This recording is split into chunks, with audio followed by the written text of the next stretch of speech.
No. So basically, this is when I was 15 or 16 in Australia. My dad, being a experienced parachutist, being a fighter pilot that he was, and parachuting was part of that, and I aspired to also do parachuting. And at the time, I'm not sure if they still do this, you could actually, without having any experience, though at the time I was a pilot, so I had that experience, but that didn't count towards parachuting, you were able to do a parachute jump all by yourself without having any radio or any connection with the ground. I don't know if they still do that nowadays, but yeah, so you basically go from knowing nothing about parachuting, you do a 2-day course, which I wanted to do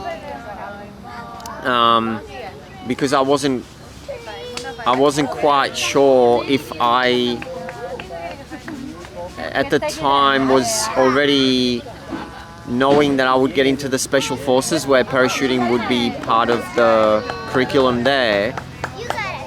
Because I was in the special forces at 17, this was either at 15 or 16, and so I did this 2-day course, and my dad always commented on it that for them it took them there was like a 2-year course that they did parachuting because the canopy was different. We had a wing canopy, the modern type, whereas Dad had the old kind of dome parachute, which was much more difficult to do everything with. And the wing allows you to really be able to fly around rather than just to fall down, as with the old parachute. And so we hopped in, so we did the 2-day course, and then we hopped in the Cessna and we flew up, and as a pilot I felt that we were way too low in altitude. I wanted to be way up high just in case the parachute doesn't open or it takes long to open or anything. I was just like looking at the ground going, we are at like such a low altitude. But anyway, that's the altitude that they do it at. And then I had this really life-changing moment where I climbed out onto the strut holding the wing, which is what you hold on to on a Cessna when you go skydiving off a Cessna. And I held on to it, and as I was letting go with my feet, so then I was just holding onto this strut like half a kilometer or almost a kilometer off the ground.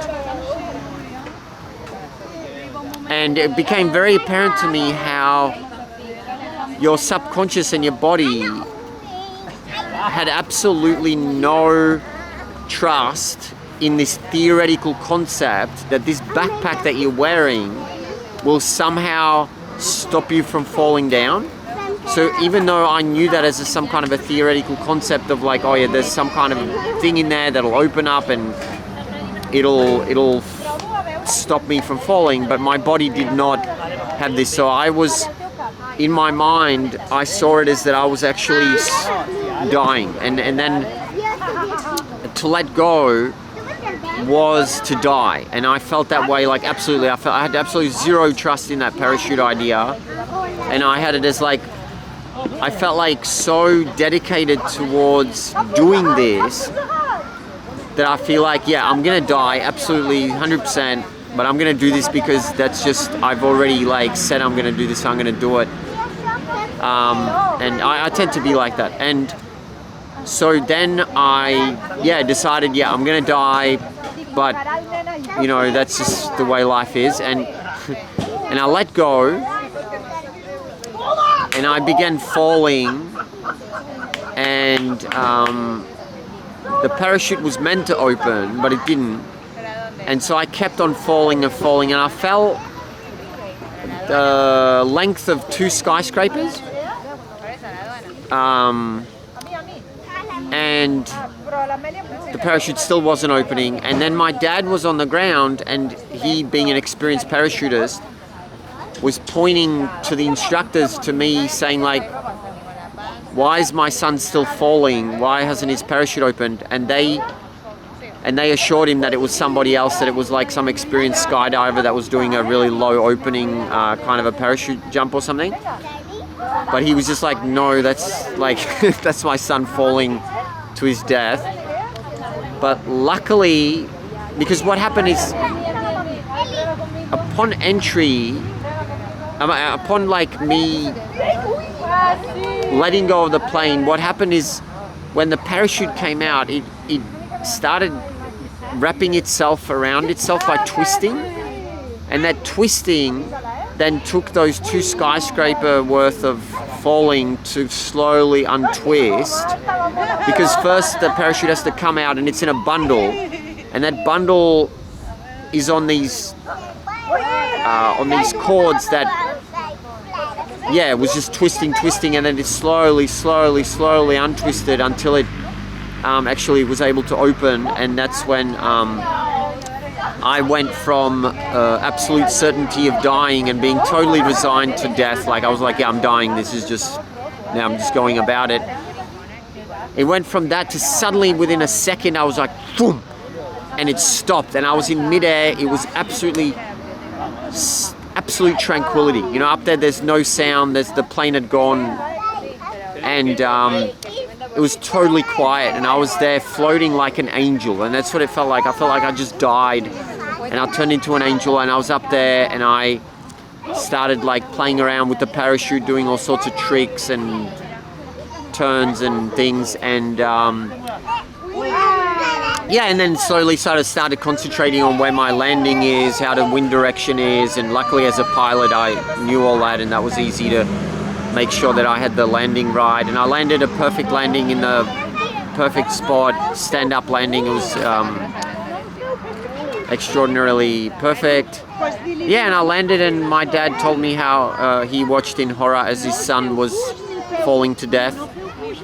And then I hopped in a plane and did it again.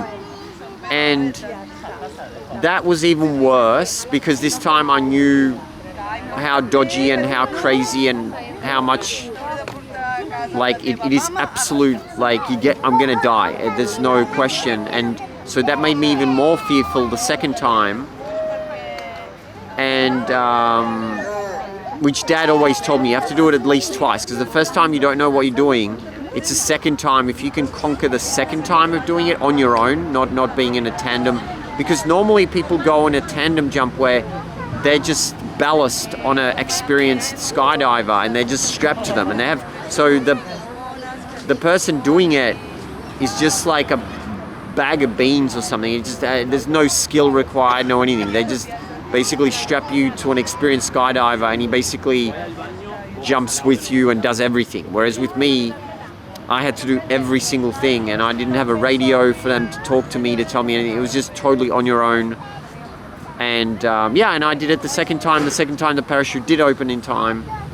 I did again a beautiful stand-up landing. Then my partner, Jane, was so excited about the whole concept. She tried to do it, but then she broke her leg. Oh no, twisted her ankle, because she stalled the parachute too early. Because when you're landing on a wing, be it an aeroplane or a parachute, you have to stall it exactly at the right height, exactly at the right way. And then the stalling itself gives you that extra buoyancy to land in this perfect like little hop. Whereas she did it too high and then fell, because when a wing stalls, it just falls. And you're meant to stall it, but like a few centimeters off the ground, whereas she did it a few meters off the ground and literally then just fell, because that type of parachute has very little air resistance. So it'll break your legs if you fell straight down. It has to actually be flying. There has to be that kind of aerofoil lift generated out of the parachutes, because they're so tiny. So you have to have movement forward for the parachute to actually like hold you up. Otherwise, if you're falling like in a classical way straight down with the modern parachute, you would die. You just fall straight down, because it's such a tiny little surface area that it wouldn't really stop you from breaking your legs at least. But if you fly it as you're meant to and then stall it just as you do with an aeroplane, when you're landing an aeroplane, you also, a meter off the ground, you stall it and it actually falls to the ground. But if you do that too early, you end up bouncing the plane, and then you put the accelerator on if you're unexperienced, and then it stalls again, but this time you got forward speed, and then it usually crashes, like bounces a couple of times. But anyway, so that was my experience parachuting.